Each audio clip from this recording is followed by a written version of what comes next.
I didn't have a Floyd Mayweather to stand behind me and tell me, about what's right and what's wrong.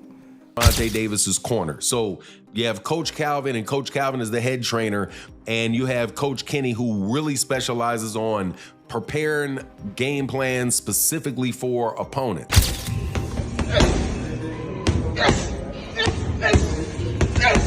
Gervonta Davis has reunited with Floyd Mayweather ahead of his rematch against Lamont Roach. Mayweather says he still supports Gervonta and is proud of everything he's achieved. He described Gervonta as a kid to him and said he doesn't take anything personally if Gervonta speaks out. Floyd made it clear he wants Gervonta to succeed and hopes he brings more power and focus into the upcoming fight.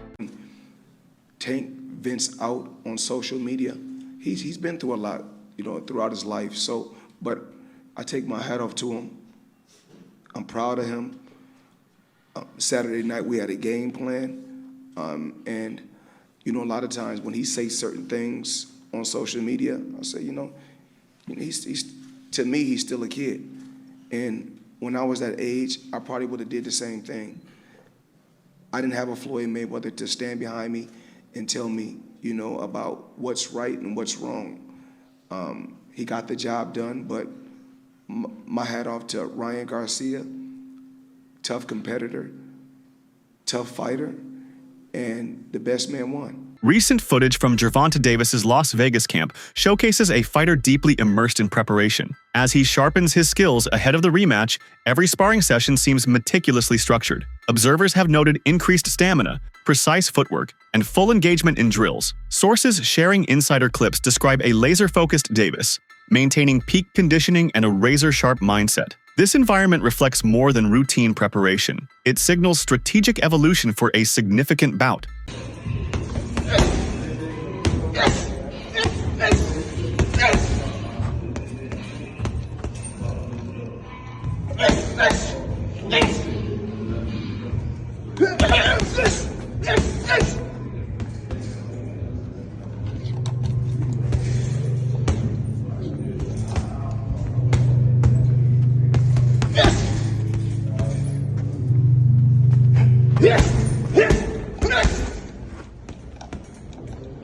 When Gervonta parted ways with Mayweather Promotions, Floyd Mayweather offered public support. He praised Davis's ambition, emphasizing self-determination. More power to him. Floyd's stance reinforces their bond, acknowledging Davis's desire to control his career trajectory even after separation. This sentiment underscores mutual respect. Floyd's pride in Davis's growth and Gervonta's drive to step into his own. Both speak of a mentor-protege relationship grounded in empowerment rather than ownership. And there's nothing like taking a kid that come from the same background as you and helping them and put them in a position to become a multi-millionaire. You meet a kid, he come up to you for an autograph. You sign an autograph for him, then I tell him, in a few years when you get older, I'm gonna work with you and I'm gonna make you world champion someday. Years later, I started working with him, helped him, pushed him to be great. And if he feels like, he's grew wings where he can fly and become his own boss, more power to him. Mayweather continues to monitor Davis's career closely, particularly his standing on the pound-for-pound list. Concerns arose that Davis wasn't receiving P4P recognition due to his ties with Mayweather Promotions. Floyd addressed this, expressing that affiliation shouldn't penalize talent. His support has become a voice for fairness and recognition, reiterating that Davis merits top billing regardless of team alignment. This advocacy echoes mentorship. Floyd's care extends beyond coaching, impacting reputational spheres in boxing. When is Gervonta Davis going to go somewhere in the pound for pound? Do he deserve to be in the pound for pound? Absolutely. Do Terrence Crawford deserve to be in the pound for pound? Absolutely. But what about Gervonta Davis? He deserves to be somewhere also in the pound for pound. Why don't they give him that credit? Because he was affiliated with me. In a bid to leave no room for error, Davis has embraced full accountability in camp. He's brought back trusted coaches, reassembling the inner circle from his peak years. This move reflects intent, sparring partners, conditioning specialists, and strategic minds who understand his style. They've identified prior missteps and addressed them through rigorous sessions, drills, situational sparring, and high-pressure conditioning. This holistic check ensures Davis enters the ring with zero blind spots. Was anybody else who is a Tank Gervonta Davis fan nervous watching that fight last night? I was nervous after probably like the third round. I was like, yeah, I don't know about this. Here's the thing. I think we all know Tank didn't take this fight as serious as he should have. In the post-fight press conference, he said he didn't know what round it was. He said he lost track of the rounds. Like, that's not like him to do that. But I think he went in with the same game plan he typically does, where he just wears these guys down and then kind of baits them into just a crazy uppercut counter. And if you saw in the 11th and 12th round, he was going for it, but he couldn't connect it because this Lamont Roach guy, he's fast, he's quick. And as a Baltimore native, I wanted Tank to win. I wanted him to win. The whole Be More DC thing, I wanted him to win. I don't know if y'all saw when Tank was getting his hands wrapped, he was yawning. He didn't take it serious. But one silver lining is that he's probably not retiring now. He's got to take that rematch. And here's the thing, when he takes that rematch, when they do fight again, this fight, Tank's going to win this handily. He'll probably win it in the 7th or 8th. But yeah, it wasn't a draw. Tank lost that fight. Yeah, he took a knee. Strategically, he took a knee. But he took a knee. Tank lost that fight, unfortunately. But I'm excited for that rematch. I feel like it's probably going to be the most watched boxing match in history. Gervonta's split from Mayweather Promotions stirred headlines. Call it a public disagreement made all the more stark because of how visible it was. Davis wanted autonomy. Floyd prioritized structure. That tension framed a narrative of mentorship tested by professional ambition. Now, their reunion prompts renewed dialogue. Observers see reconciliation not just as closure, but as a strategic alliance. Both men appear to have agreed. The breakup may have been necessary, but reaching back now signals maturity and a shared agenda moving forward. And I expect to get respect by letting me speak. Thank you. Floyd, I want to switch gears real quick, man. Gervonta said, I'm not signed to a single soul. So is Tank now a free agent, or is he still signed with Mayweather Promotions? Well, this is the Mayweather-Deji press conference. So I'm here to talk about Dubai. I'm here to talk about entertaining the people, having fun. And I'm not here to talk disrespectful or bad about any fighter. They say America is the land of the free. So we live, we love, and we keep striving each and every day. That's what life is about. Davis has reunited with longtime coach Calvin Ford. Ford's relationship with Davis runs deep, built on trust, discipline, and mutual respect. Their collaboration early in Davis's career shaped championship performances, and now they've aligned again. Ford's return brings strategic clarity. He knows Davis's strengths, temperament, and tendencies better than any external coach. With Ford back in camp, Davis regains a familiar voice, one that recognizes both in-ring spark and off-ring stability. He's 100% correct. Personally, I had Gervonta Davis up a round, because whenever you have rounds where nobody's doing anything, I'm not just going to do what most people do, and especially people that don't like Gervonta Davis, which is just give the round to the other guy because Gervonta Davis didn't manage to knock him out that round. Okay, so this is Gary Russell Jr. clearly saying, man, no, I don't think Lamont Roach won that fight. You also had Al Bernstein, and Al Bernstein, I'm telling you, is a very, very straight, fair guy who I don't know if he was on that call, but he used to work with Showtime. I don't know if he was on there. I don't recall if I heard him. I think it was Rolly Ronaldo that was calling it. But Al Bernstein, who was a very, very objective person, said, hey, look, no. Sorry to break it to you, but Gervonta Davis won that fight. Yeah, Lamont Roach put up a really good fight, but Lamont Roach was not dynamic. He did not do anything to really separate himself from Gervonta Davis. He just kept it equal. He just tried to keep it even the entire fight. And that's not enough, again, to take the belt from the champion. Now, I do want to say that the people that thought that Lamont Roach won, I don't have any problem with that.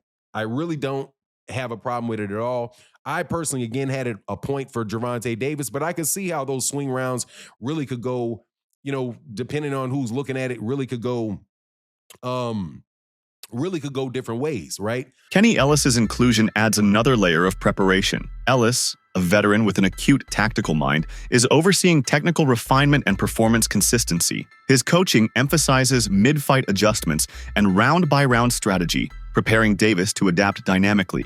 Ellis's presence in the corner will be crucial. He'll analyze Roach's patterns live, correct Davis's positioning, and reinforce game plan pivots. Together, Ford's familiarity and Ellis's analytical approach form a powerful coaching duo. The Davis-Ford partnership is characterized by intangible chemistry. Ford knows Davis's instincts, his natural tendencies, reaction patterns, and the mental triggers that ignite peak performance. Their rapport transcends standard coaching. It's an alchemy of experience, emotion, and in-ring intuition. That energy, a blend of accountability and mutual belief, provides confidence and resilience, especially under pressure. Davis enters the camp not just physically prepared, but psychologically reinforced. Think about the fact that, that Lamont Roach was seen at a basketball game chugging a beer. And I would have added to the question that you see Lamont Roach out giving a bunch of interviews, doing the interview circuit, right? Kind of being a little bit out of character leading into the rematch. Do you think, and this is what Mill City asked, do you think that is something you guys are taking in consideration in preparation for the fight? And what Kenny Ellis said was, look, man, we're not falling for the banana in the tailpipe. We know what Lamont Roach brings to the table. And he says that Lamont Roach is, we're not believing that he's out there drinking or blowing up a bunch of weight and all of that. He says what most people say. Hey, we're going to prepare for the best version of Lamont Roach that is going to, that'll come for us. But the way that he saw the fight coming out was he said he sees it like the fight before, a lot of really crisp shots landing. On the other side, Lamont Roach is approaching this rematch with measured focus. He's publicly declared respect for Davis's power and acknowledged that the first fight exposed gaps in his own approach. Roach's camp aims for comprehensive preparation, analyzing thousands of minutes of Davis's footage, drilling against southpaw angles, and sharpening his high-tempo pressure game. In treating this rematch as a fresh slate, Roach is refusing to rely on past successes. How many rematches have you fought? 0. What do you have to do to create enough separation where this don't happen again? Whew, it's a good question. It's going to be based on my training camp. I have to push myself a little harder if that didn't get me the win. And I have room. I definitely have room. I'm not going to lie, I have room. You believe you fought the best Gervonta, or do you think he got some more gears? 100% for a fact. I think he might have some more gears, but I fought the best Gervonta that night. I don't want people to get it misconstrued or whatever the case may be. He's a hell of a fighter. Hell of an IQ, great punching power, good speed, and a really good boxing ability. A lot of people underrate that. Don't think because of what I did, y'all think y'all can just go in there and think y'all can have the same night, you know what I'm saying, or do the same thing. He still will go upside your head and crack you, and you know what I'm saying, you might end up on the floor. Everybody not built the same, and that's what people getting messed up. He did a whole lot of things that was good in that fight, a whole lot. And I'm telling you right now, if he wasn't as good of a fighter as he was, that would have been, you know what I'm saying? I would have steamrolled him. Don't get that misconstrued. He's still the guy he is. It's just he ran into a guy that's on the same level. Industry insiders have highlighted a key nuance. Davis's fall in the first fight may not have been a knockout. It was reportedly triggered by slippery hair product irritants in his eyes. This framing transforms that moment from a point of weakness into a fluke. For Davis's supporters, this detail is vindication. It underscores that flaw, but also that resolution is straightforward. Improve attention to detail, eliminate external distractions, and tighten preparation. It's a technical fix with major implications. Davis's camp maintains confidence in their original game plan. Pre-fight strategy targeted Roach's footwork patterns and response times. They acknowledge breakdowns in execution, missed timing, and caution in key windows. This cycle of performance analysis has informed renewed emphasis on sharper offensive entries and mid-round assertiveness. The narrative is not reinvention but refinement. Davis knows what works. Now he's ensuring he delivers it consistently under pressure. He got a good chin. Oh, he got a good chin. If you got a good chin, okay, let's go ahead. Let's touch this. The chin ain't the only thing that can get you out of there. There's other things you can do and then go back to the chin. I won't go into details, but I look at shit different from a lot of people, man. You know what I'm saying? You got a fighter that listen, he's gonna be a hell of a fighter if he listens to what I tell him. You know, all fighters don't listen because some missions you put them on, you gotta walk through hell to get it done, and every fighter is not willing to walk through hell. You know what I mean? But the chin is not the only thing to get a fight out of it, and the body's not the only thing to get a fight out of there. It's other shit too, you know. Yeah. You gotta hurt. I believe in hurting them. You can hurt. You gotta hurt them to get it started, you know. PD, thank you for the $2. People were surprised by Roach and Tank. What do you think the biggest surprise was in the fight? It wasn't a surprise because we know Roach. It wasn't a surprise. Roach can fight. A lot of people think because a person is not popular, they don't exist. There's fighters out there that can rumble. They just got to get the opportunity, you know? Jeff Mayweather publicly reacted to the draw, calling it surprising but not scandalous. Standing firmly behind Davis, Jeff framed the result as a performance blip, not evidence of a drop in talent. He acknowledged Roach's bravery, yet emphasized that the outcome injected uncertainty into Davis's aura of invincibility. Now, Davis must reestablish dominance. Jeff's perspective balances loyalty with realism, speaking to both personal faith and public expectation. Jeff Mayweather here, the Mayweather Boxing Club. How are you doing, sir? Okay. You don't look okay. No, well, I am. All right, well, we got this potential rematch everybody wants to see, Tank Davis versus Lamont Roach. First of all, are you surprised that everybody's wanting to see a rematch between these two? Because no one expected it to be a close fight in the first place. That much is true. And me, myself, I mean, I'm a big Tank fan. And I was shocked. I was shocked at the outcome of the fight.